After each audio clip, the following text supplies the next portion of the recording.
আসছে নারী বিশ্বকাপ, সেক্ষেত্রে বিশ্বকাপের আগে এই ম্যাচটা শ্রীলঙ্কার সাথে কিভাবে দেখছেন, কেমন প্রিপারেশন হিসেবে দেখছেন?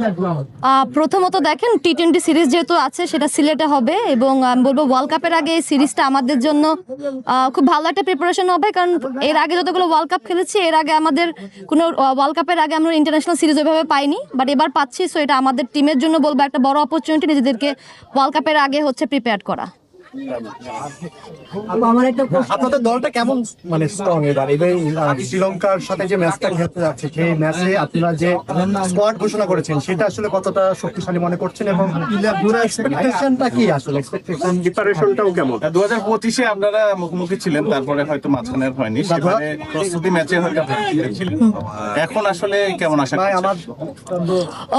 প্রথমত হচ্ছে যে বলবো যে শ্রীলঙ্কার এগেনস্টে আমাদের যে টিমটা দেওয়া হচ্ছে, আমি বলবো যে সিলেকশন যারা ছিলেন তারা খুব চিন্তা ভাবনা করে দিয়েছেন, ট্রাই করেছেন যে যেসব প্লেয়াররা আসলে সামনে টি-20 ওয়ার্ল্ড কাপেও খেলবেন তাদেরকেও এই জায়গায় একটা ঝালিয়ে নেওয়ার একটা সুযোগ।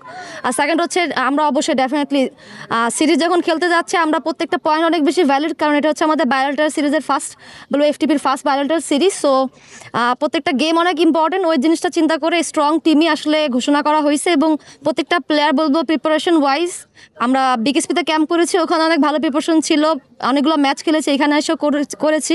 সো সব মিলে ভালো প্রিপারেশন। এখন মাঠে আসলে প্লেয়াররা আসলে নিজেদেরকে কিভাবে উজাড় করে দিবেন এবং কতটা দিতে পারবেন পারফরমেন্সটা ইন্ডিভিজুয়ালি বলবো মানে পার্টিকুলার ডেটা অনেক বেশি ইম্পর্টেন্ট থাকবে। সাদা বলে খেলা হবে মনে হয় এবার। সাদা বলের খেলার আলাদা কোনো সিদ্ধান্ত থাকবে কিনা? সাদা বলেই খেলা হবে ভাইয়া। খেলা হয় ভাই, রাজশাহীতে প্রথম বোধহয় এটাই বোধহয় প্রথম হচ্ছে ইন্টারন্যাশনাল। জি, তো আপনি এই এই রাজশাহীর ভেন্যু প্লাস উইকেট, হ্যাঁ, এবং আদার্স আনুষঙ্গিক আপনি কি মনে করছেন? আপনার তো এর আগেও ইন্টারন্যাশনাল ম্যাচ খেলেছেন। প্রথমত দেখেন এখানে রাজশাহীতে ফার্স্ট টাইম আমরা ইন্টারন্যাশনাল খেলতেছি, আর এর আগে আমরা অনেক ডোমেস্টিক ম্যাচেস এখানে খেলেছি। এখানে বলবো যে উইকেট অনেক ভালো সলিড থাকে, ব্যাটিং ফ্রেন্ডলি থাকে, প্লাস হচ্ছে বলবো যে আউটফিল্ড এবার একটু বেশি মনে হচ্ছে যে কমফোর্টেবল হবে না, বাট স্টিল ওয়েদারও একটা ফ্যাক্ট থাকবে। বাট সো ফার সবাই অনেক বেশি চেষ্টা করতেছে, যারা আছেন ইনভলভ এই টুর্নামেন্টের সাথে আমাদেরকে কমফোর্ট ফিল করানোর চেষ্টা করতেছেন। দেখেন প্লেয়াররা সব জায়গায় মানে নেওয়ার চেষ্টা করে, যখন আমরা ঠান্ডার দেশে যাই তখনও মানে নেওয়ার চেষ্টা করে। এবং রাজশাহীতে যখন ভেন্যু আমরা শুনেছি, আমরা জানি এটা সব থেকে বাংলাদেশের হটেস্ট একটা পার্ট, এবং এইখানে আসলে আমাদের ডোমেস্টিক খেলার একটা অভ্যাস আছে। সো ওয়েদার আমার কাছে মনে হয় না বড় একটা ফ্যাক্ট হয়ে দাঁড়াবে। আর সব থেকে বড় কথা যে উইকেট আমরা সবসময় বরাবরই উইকেট অনেক ভালো পাই রাজশাহীতে। এবং বলবো ফ্যাসিলিটি ওয়াইজ বলেন, হ্যাঁ কিছু লিমিটেশন তো ডেফিনেটলি আছে, যেহেতু ইন্টারন্যাশনালি বলবো যে ইন্ট্রোডিউস করানো হয় না এই ভেন্যুটাকে, বাট স্টিল ইমাজিং কিছু ম্যাচেস এখানে ছেলেরা খেলে গেছে, এবং সো ফার তারা আসলে জানে কীভাবে জিনিসটাকে হ্যান্ডেল করতে হয়। বাট স্টিল আমি বলবো যে আরও অনেক কিছু হয়তো বা বেটার হতে পারতো, বাট আমরা খুশি যে অ্যাটলিস্ট তো আমরা শুরু করতে পারতেছি। যে এটার দিয়ে আসলে শুরু হলে আমার কাছে মনে হয় এই ভেন্যুটিতে যেভাবে খেলা হচ্ছে বা উইকেটের যে একটা ভালো একটা সুনাম আছে, এটাকে যদি আরও একটু পরিচর্যা করা হয়, আরও কিছু ফ্যাসিলিটিস এখানে ইনক্লুড করা হয়, আমার মনে হয় ফিউচারে আরও অনেকগুলো ইন্টারন্যাশনাল টুর্নামেন্ট আমরা এখানে দেখতে পাবো। মিরপুরে আমরা সচরাচর স্লো এবং স্পিন বান্ধব উইকেট দেখে থাকি।